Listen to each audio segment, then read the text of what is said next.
आप सभी का स्वागत है आपके अपने YouTube channel TCH edu sir में। और आज का जो बात है जो मैं आपको समझाने आया हूं, बताने आया हूं, वो है CTET exam. CTET exam basically 8 फरवरी को कंडक्ट हो रहा है और इस 8 फरवरी को एग्जाम में अपियर होने वाले बच्चों की संख्या मोर देन 25 लाख है। मतलब 25 लाख से ज्यादा बच्चे इस एग्जाम में अपियर हो रहे हैं और इस एग्जाम में अधिकांशतः आप देखेंगे कि 10 से 15% बच्चे ही पास हो पाते हैं। कितने पास हो पाते हैं? 10 से 15%।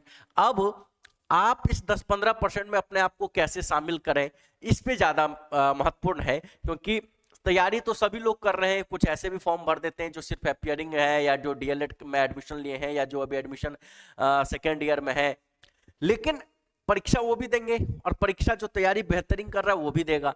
तो मुद्दा यह है कि इस एग्जाम को, जो पेपर 1 और पेपर 2 दो एग्जाम होता है, पेपर 1 बेसिकली 1 to 5 क्लास के लिए और पेपर 2 6 to 8 क्लास के लिए होता है। दोनों मिला के जो स्टूडेंटों की अपियरिंग होने की संख्या वो 25 लाख से ज्यादा हो रही है ना।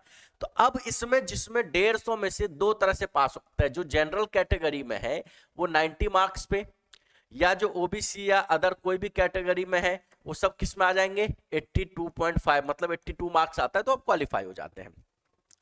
ये इतने स्कोर में आप लोग 60, 70, 72, 75 नंबर तक आसानी से ले आते हैं बिना तैयारी किए भी। लेकिन जो मेन खेल है वो उसके बाद का है। तो अब आपके सामने, आपके जहन में ये बात है कि ये हम कैसे तैयारी करें कि सर हम पास हो जाए। कैसे इस चीज की तैयारी करें? हम कई बार एग्जाम दिए हैं, कई बार क्वेश्चन को समझ नहीं पाते हैं। ये सारे सवाल आप लोग के जहन में होते हैं। बेसिकली इस एग्जाम को पास करने का सबसे आसान तरीका है कि आप सबसे पहला पॉइंट, सीटेट एग्जाम पास करने के लिए सबसे पहला नियम है कि आपको कॉन्सेप्ट क्लियर होने चाहिए। मैं बार बार इस बात पे जोर देता हूं कि आपके कॉन्सेप्ट क्लियर होने चाहिए। कॉन्सेप्ट जब क्लियर होगा तो आप उसके रिलेटेड क्वेश्चन आंसर सेशन करिए। जब क्वेश्चन आंसर में भी फिर डाउट होगा तो अगेन आप कॉन्सेप्ट को पढ़िए। यदि इन दोनों में डाउट है तो आप सौरभ सर के वीडियो के थ्रू या फिर सौरभ सर की क्लास को अटेंड करिए। वहां से आपके वो सारे जो भी डाउट्स हैं वो सारे डाउट क्लियर होंगे।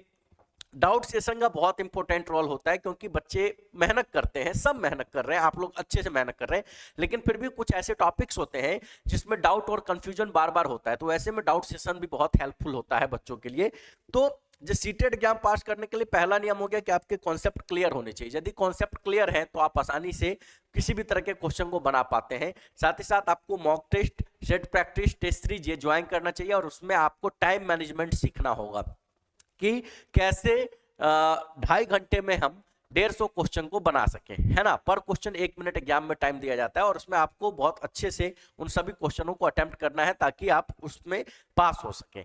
तो टाइम मैनेजमेंट बहुत ज्यादा जरूरी है। कुछ बच्चे क्या करते हैं कि सीडीपी पे बहुत ज्यादा टाइम दे देते हैं या फिर अदर पेडागोजी या किसी एक सब्जेक्ट पे मेजर टाइम दे देते हैं।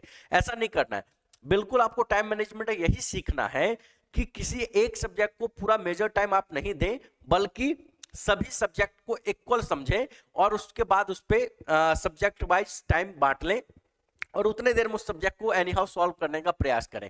और वहां से जो टाइम बचेगा फिर वो ऐसे क्वेश्चन पर टाइम दें जिसमें आपको बहुत ज्यादा डाउट है या कंफ्यूजन हो रहा है, तो उसमें थोड़ा सा आप अपने थिंकिंग स्किल के बेस पे उसको थोड़ा सा आप बेहतर कर सकते हैं। फिर आप उन आंसरों के बारे में सोच सकते हैं। थोड़ा टाइम आप लेंगे भी तो चलेगा, लेकिन टाइम मैनेजमेंट बहुत ज्यादा जरूरी है, नहीं तो फिर आपको आते हुए क्वेश्चन छूट जाएंगे। और अधिकांशतः बच्चों की यही शिकायत रहती है कि सर हमको क्वेश्चन तो आते थे लेकिन हमसे टाइम नहीं मैनेज हुआ, हमसे क्वेश्चन छूट गया, इस वजह से हमारा रिजल्ट नहीं हुआ। तो ये सारे एक्सक्यूज इस बार ना देने पड़े, इसलिए आपके पास अभी 1 मंथ का टाइम है और इस 1 मंथ में आप चाहें तो आग लगा सकते हैं। सीटेट जैसे एग्जाम को चुटकी में मसल के निकाल सकते हैं बहुत आसान तरीके से। बस आपको डिसिप्लिन वे में पढ़ना होगा, डिसिप्लिन वे में तैयारी करनी है, डिसिप्लिन वे में आपको टेस्ट देना होगा। चाहे आप घर पे बैठ के दो, उस समय भी आप ये समझ के टेस्ट दें कि आप सीटेट का एग्जाम दे रहे हैं, ताकि आप चीटिंग का सोचे ही ना, बेईमानी का ना सोचे, एकदम टाइम फिक्स कर लें, इतना देर में हमको ये क्वेश्चन सॉल्व करना है।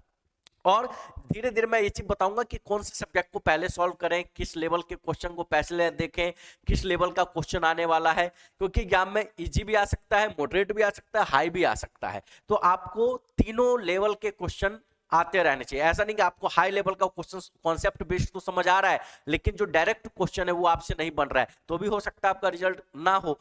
तो इससे बेहतर है कि आपको इजी, मॉडरेट और हाई तीनों लेवल के क्वेश्चन को सॉल्व करने की प्रैक्टिस होनी चाहिए। और मैं जैसा बता रहा हूं उसके अनुसार आप पढ़िए, आप मेरे साथ जुड़िए, हमारे लाइव क्लास से भी आप जुड़ के अपने तैयारी को बेहतरीन बना सकते हैं, उसके थ्रू भी आप पढ़ के अपने रिजल्ट को पा सकते हैं। तो इस चीजों को समझने के लिए जो मैं बता रहा हूं उसके अकॉर्डिंग चलिए, बाकी आप लाइव क्लास में जुड़िए मेरे साथ, और धीरे धीरे चीजों को आप समझेंगे कि कैसे कोई भी एग्जाम निकालना आसान होता है, कैसे कोई चीज कंटिन्यूअसली होता है, तो बेहतरीन और आसानी से उन चीजों को आप पा सकते हैं।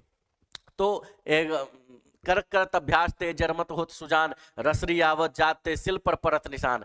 मतलब एक दिन में वो भी नहीं हुआ था, लेकिन कंटिन्यूअसली कोई काम करते रहने से वो चीज संभव हो जाता है। तो वही चीज मैं आपके साथ भी शेयर कर रहा हूं कि कंटिन्यूअसली अभी 1 महीना यदि आप अच्छे से मेहनत करते हैं तो आपका रिजल्ट बिल्कुल हो जाएगा। यदि आपने अभी तक कोई भी तैयारी नहीं की है फिर भी आप हमारे साथ जुड़िए, गारंटी है कि आप यदि हमारे अकॉर्डिंग चलते हैं तो आपको 1 महीने में भी रिजल्ट आना संभव हो जाएगा। बाकी आप अगले वीडियो में बने रहें, तब तक के लिए धन्यवाद, जय हिंद।